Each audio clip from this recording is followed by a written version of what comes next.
Have you ever wondered what stands between you and a genuine, transformative spiritual practice?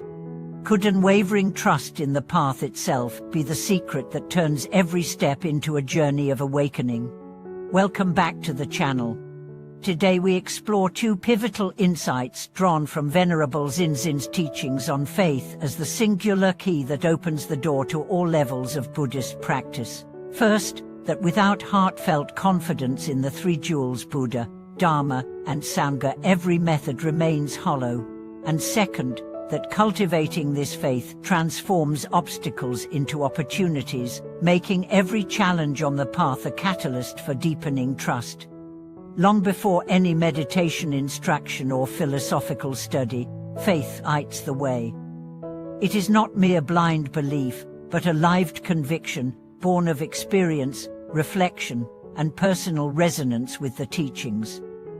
Imagine embarking on a journey without a compass. Every choice feels tentative, every mile uncertain. Faith, however, serves as that internal compass. When it points toward awakening, each teaching, each practice, takes on vibrancy and purpose. In the early days of Venerable Zinzin's monastic life, she struggled to maintain consistency in her meditation. She would sit dutifully for an hour, only to rise feeling more agitated. Doubt crept in. Was the Buddha even real? Could the sutras truly guide one beyond pain? Would the Sangha support her when the path grew steep? One moonlit night, exhausted by her own questions, she wandered the quiet cloister and happened upon an old monk chanting the refuge prayer by lantern light. The steady rhythm of his voice, unawakened by age or infirmity, stirred something within her. That night, Zinzin realized that faith need not wait for perfect understanding or miraculous experiences. It could be as simple as recognizing sincerity in another's devotion. She bowed deeply and made her first true refuge vow, not out of habit or ceremony, but from a recognition that even if she fell short, the aspiration itself would carry her forward. From that moment, her practice transformed. Instructions that once seemed dry took on living color. Mantras chanted in the dawn air felt like threads weaving her mind into a seamless tapestry of devotion. When restlessness arose, she remembered the old monk's unwavering chant and found refuge in the vibration of her own voice. And when fear of failure knocked at her heart, she recalled the simple truth that faith itself is a practice, an act of courage to trust the path even when its end remains unseen. Across centuries, Buddhist masters have emphasized that faith unfolds in stages. Initial faith, akin to curiosity, draws us to the teachings. Next arises confidence born of investigation, as we test methods and see their fruits in our own experience.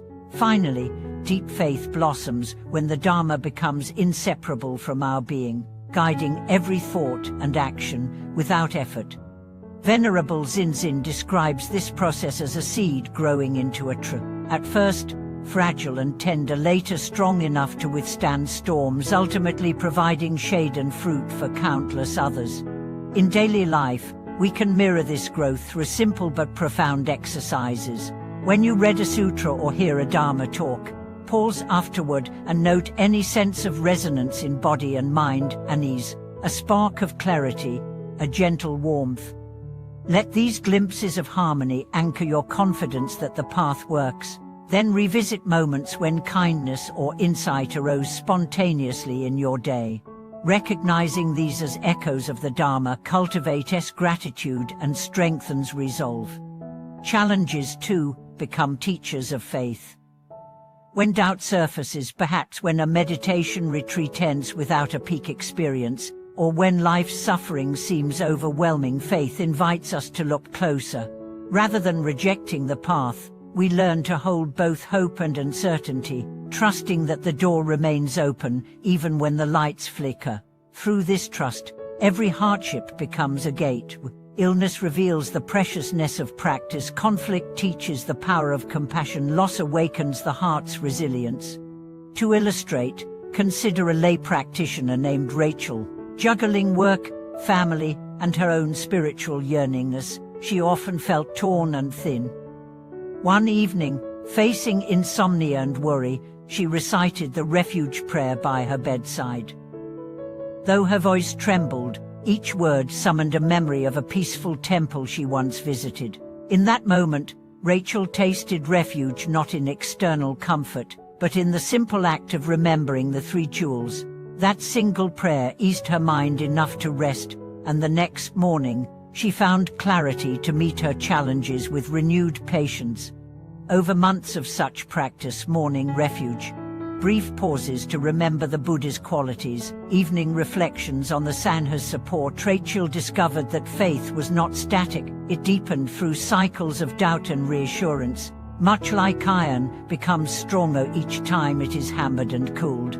As her confidence grew, she no longer viewed meditation as a duty to squeeze into her schedule, but as a refuge she longed for, a source of genuine well-being.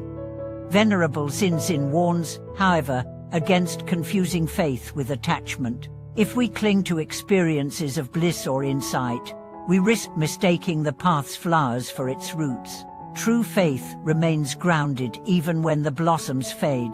It is like a river that flows regardless of the brightness of the sun or the chill of night.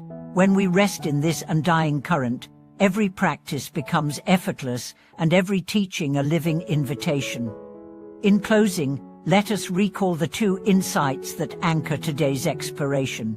1. That genuine faith is the foundation upon which all practice stands. It is the compass guiding us through doubt, distraction, and difficulty. 2. That faith itself is cultivated through simple acts of remembering, investigating, and returning, transforming every moment into an opportunity to deepen trust in the three jewels. May you carry these reflections into your own life. The next time unrest or skepticism arises, pause and reaffirm your refuge. Let that reaffirmation be more than words, a resonance in your bones, a softening in your mind, a recommitment of your very heart. In this way, the gate of practice swings wide, inviting you into the boundless field of awakening. Thank you for watching this video.